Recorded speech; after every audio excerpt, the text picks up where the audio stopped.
Pierre-Jérôme, ce soir, on l'a dit, vous nous parlez de la santé des étudiants. Oui, et plus particulièrement ceux du Pas-de-Calais. Ça va vous faire plaisir, Philippe Vasseur, parce que vous êtes originaire du Pas-de-Calais. J'ai été que lycéen à Boulogne-sur-Mer, j'ai été étudiant à Lille. Donc là, on va voir une sorte de visite médicale approfondie pour les étudiants de l'université. C'est un reportage de Caroline Fichten et on en parle après. Nutri-Santé, c'est le moyen trouvé par l'Université du Littoral pour évaluer la santé des étudiants. Dans plusieurs villes de la Côte d'Opale, comme ici à Berck-sur-Mer, les étudiants remplissent un questionnaire, participent à des tests sportifs, sont pesés et mesurés pour qu'à l'issue de la matinée, on puisse connaître globalement l'état de santé de chacun, tant sur le plan physique que sur le plan moral.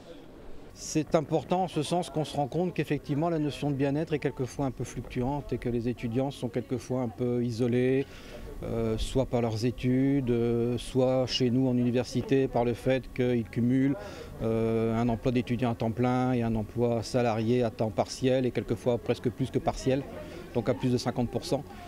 Et qu'effectivement on arrive à des situations de fatigue physique chronique ou des problèmes de baisse de tension, etc., qui sont relativement conséquents. Lors de cette journée, l'idée c'est aussi d'orienter vers des professionnels de santé des étudiants qui en auraient besoin. Psychologues, médecins ou nutritionnistes sont donc sur place pour plus d'efficacité.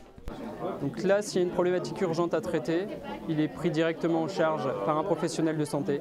S'il n'y a pas de problématique urgente à traiter, il est orienté vers le village santé, où là, ils vont pouvoir discuter plus sur des thèmes de la prévention et de la promotion santé, donc là, avec des professionnels de la prévention et de la promotion santé.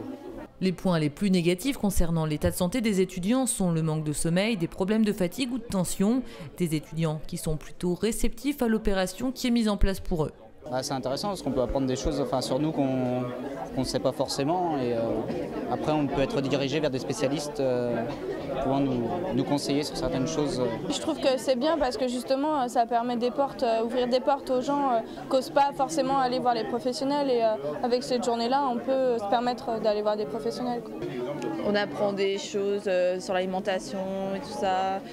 Des questions aussi sur notre vie quotidienne, qu'on ne se posait pas, comme ça on voit si on a un rythme de vie sain ou pas. C'est vrai que c'est pas mal. Organisée depuis 4 ans, cette opération permet donc de dresser un état de santé global des étudiants de la Côte d'Opale qui met en lumière une augmentation de la précarité. Une opération qui est un vrai plus, puisque la vie des étudiants n'est pas toujours rose. Oui, on se fait toujours une superbe image, mais dans la réalité, selon les statistiques, Fanny, eh bien, 1 étudiant sur 4 déclare avoir des difficultés financières, 1 sur 3 montre des signes de mal-être et de tristesse, on est stressé aussi quand on est étudiant, et surtout 34% montrent qu'ils ont renoncé à consulter dans l'année, soit parce qu'ils n'avaient pas de temps, soit parce qu'ils n'en avaient pas les moyens. Donc ce type d'opération est très ouverte, où on a tout en un, est assez intéressant. Est-ce qu'on peut encore en suivre alors ? Oui, on peut encore en suivre. Il y en a une à Calais le jeudi prochain. Il y en a une à Calais jeudi prochain. Et puis, il y en a une autre. Alors, à Calais, si vous voulez, c'est au gymnase.